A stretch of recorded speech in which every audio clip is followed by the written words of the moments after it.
Assalamualaikum warahmatullahi wabarakatuh. Nama saya Rafadisa Tianata dari kelas 12 Multimedia 5. Saya akan membawakan berita tentang COVID-19.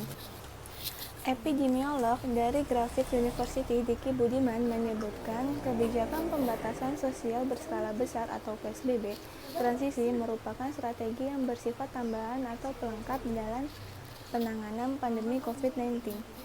Pemerintah Provinsi DKI Jakarta, menurut dia, harus melakukan tes dan pelacakan, lalu dilanjutkan dengan isolasi dan karantina mandiri. Itu tes dan pelacakan adalah strategi utama, ucap Diki kepada Kompas.com hari Selasa tanggal 8 Desember 2020. Strategi tersebut harus dioptimalkan, sebab jika tidak, maka akan ada PSBB berulang-ulang yang tidak diketahui kapan berakhirnya.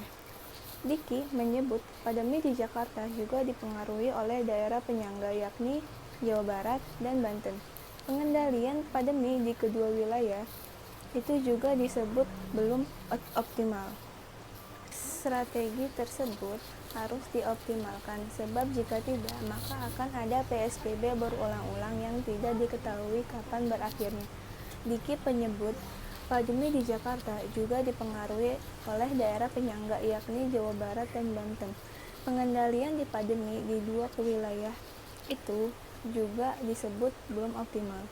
Tentunya kondisi pandemi di daerah penyangga akan memengaruhi situasi pengendalian COVID-19 di ibu kota apabila tidak ada pengendalian di perbatasan, dan ini akan terus terjadi selama pengendalian ini tidak dilakukan secara setara dan merata di berbagai wilayah, terutama yang ada dalam satu pulau, ucap Diki.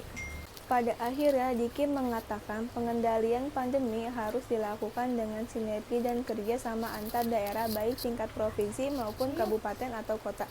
Kerjasama ini harus difasilitas pula oleh pemerintah pusat. Ini yang dilakukan perubahan dan sampai saat ini belum ada perubahan itu, tutur Diki.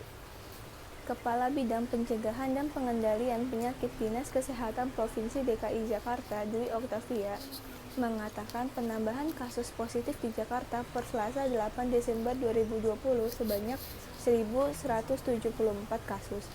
Dengan demikian, kumulatif kasus positif COVID-19 di ibu kota yang terkonfirmasi sampai hari ini menjadi 100.046.601 kasus. Dari jumlah tersebut diketahui 1.032.2048 orang telah dinyatakan sembuh dengan tingkat kesembuhan mencapai 90%.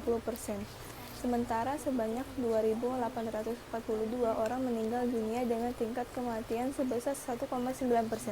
Dwi mengatakan persentase ini lebih rendah dibanding dengan tingkat kematian nasional yang mencapai 3,1%.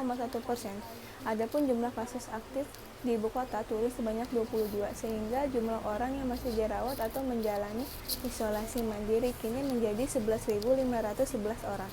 Apa yang terkandung dari berita tersebut, PSBB transisi hanya pelengkap penanganan provinsi, di mana kebijakan pembatasan sosial berskala besar di DKI Jakarta.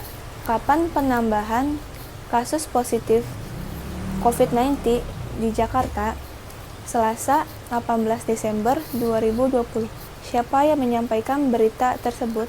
Epidemiolog dari Griffith University, Diki Budiman, dan Kepala Bidang Pencegahan dan Pengendalian Penyakit Dinas Kesehatan Provinsi DKI Jakarta, Dwi Oktavia. Kenapa harus ada isolasi mandiri? Karena tes dan pelacakan adalah penanganan utama, lalu dilanjutkan dengan isolasi dan karantina mandiri. Bagaimana cara penanggulan COVID-19 tersebut? Jika tes dan pelacakan tidak dioptimalkan, maka akan PSBB berulang-ulang. Kasus positif 19 di ibu kota yang terkonfirmasi sampai hari ini menjadi 146.601 kasus. Jumlah kasus aktif di ibu kota kini turun sebanyak 22, sehingga jumlah orang yang masih dirawat atau menjalani isolasi mandiri kini menjadi 11.511 orang. Sekian dari saya. Wassalamualaikum warahmatullahi wabarakatuh.